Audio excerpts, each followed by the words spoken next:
Attorney General Eric Holder's call to reduce jail time for nonviolent offenders has drawn lots of support this week, including a shout-out from Senator Rand Paul. But not everyone is embracing the proposal. Over the past few decades, the spike in the prison population has left state governments literally running out of jails. And the government has then turned to some pretty unusual solutions, a trend we explore in the latest edition of our Presumed Guilty series. Too many Americans go to too many prisons for far too long and for no truly good law enforcement reason. Over the past 30 years, mandatory minimums and harsh sentencing have driven up the prison population by 700%. Policies the Attorney General says disproportionately impact the poor and minorities. As governments have run out of space to house them, they increasingly turn to corporations to pick up the slack. Michael Skolnik, an advocate for criminal justice reform, has visited hundreds of prisons. Because the war on drugs was not a war on drugs. It was a war against black and brown America. And now, in the past 20 years, we've allowed that war to be profited by private prisons.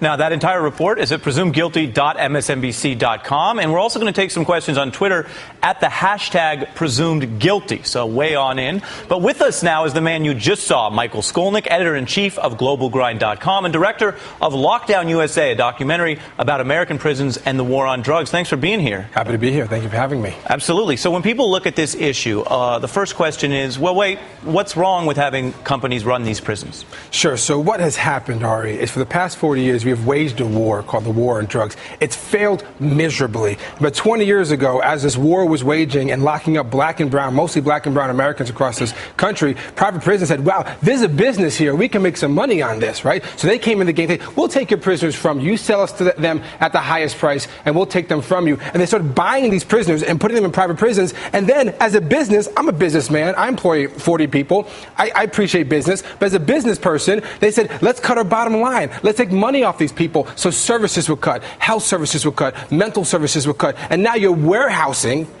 black and brown men, mostly men across this country, and making money off of them. Michael, one of the reasons why states, as you said, sold these prisons and these prisoners to these private companies because they had huge budget holes to fill, and so one of the ways they could do that was to sell off the prisons. But aren't private prisons basically a way of the states not only washing their hands of the buildings, but washing their hands of the responsibility that they have to those prisoners in those prisons? Sure. So the idea was like a good one. Like, we can't front the money to build the prisons. We can't front the money to house all these people. So you guys front the money, right? So they fronted the money. And now what's happened, not only they front the money, they then lobbied for these drug laws to pass across the country. So now the prisons have busted, to the seams with too many prisoners, and they bankrupted us, right? So they made the CCA and Geo Group are the two biggest private prison companies in the country. They're a $3 billion business. And states like California, just 2 weeks ago, were forced to release 10,000 prisoners because they couldn't house them anymore because of inhumane conditions. They bankrupted us, they lined their pockets with gold, and politicians are laughing at us. Well, as you said, Michael, it is these private prisons in a big way that have reinforced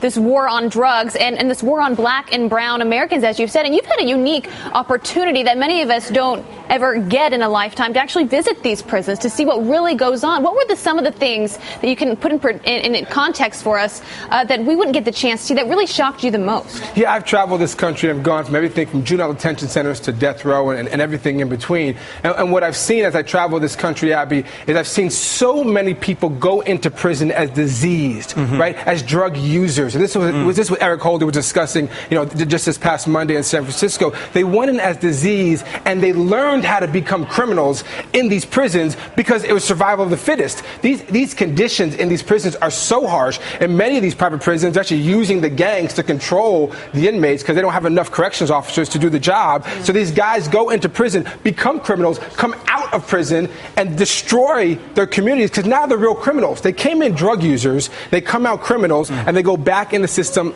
the cycle, over and over again. Right. Yeah. Well, and I think the problems here with the private prison industry we see in a lot of privatizing of social services. You have the same thing playing out in education. When you privatize education, of course, the focus is on the bottom line rather than the quality of the education and the public good. So I think we have the same dynamic there. But, one of the groups that the private prison industry has partnered with is ALEC, the American Legislative Exchange Council. And they write these model laws that they then push at the state level and at the federal level, but particularly primarily at the state level. They've been behind a lot of the mandatory minimum sentencing that we saw Eric Holder addressing. Well, they have now shifted where they are now opposing they want to roll back some of those mandatory minimums. Are you seeing a broader political shift? Do we have hope here that it's not just folks like yourself and folks on the left? Is there a broader political consensus that we need to change? I never take a vacation. This is the first vacation I've taken in years. I drove back 2.5 hours to come to the show today because I think there is hope. I think there is a shift happening now. It is monumental what Attorney General Eric Holder said on Monday. And not just monumental, no backlash. No law enforcement came out and said that's a bad speech. No backlash. So there's a shift because we can no longer just be tough on crime. We have to be smart on crime. Right? We no longer can afford to just lock people up and throw away the key because it's bankrupting us. So we have if you're mad at somebody, right? Don't put them in prison. If you're scared of someone, lock them up. If you're mad at someone, put them in rehab. Right. They did too many drugs. Put them in rehab. Put a bracelet around them so you can monitor their where they're going. But don't lock them up. And before we let you go, CCA says, when I talked to them for this story, we reached out and they said, look, yeah, we lobby, but only to sell our services to the government. We're not for more prison. And in the article online, we have their full statement. What do you say to that rebuttal from them? Well, I think the CCA historically has used ALEC, the same folks who are behind Stand Your Ground, who have lobbied across this country and in every state to get tougher drug laws to make more people go to prison. If CCA is saying we don't lobby to get more prisoners, then they're bad business people. Now, look, we're out of time. If CCA wants to come on and debate you, would you come on and appear with them? Of course. Great. Michael, I know you've worked on this issue for years.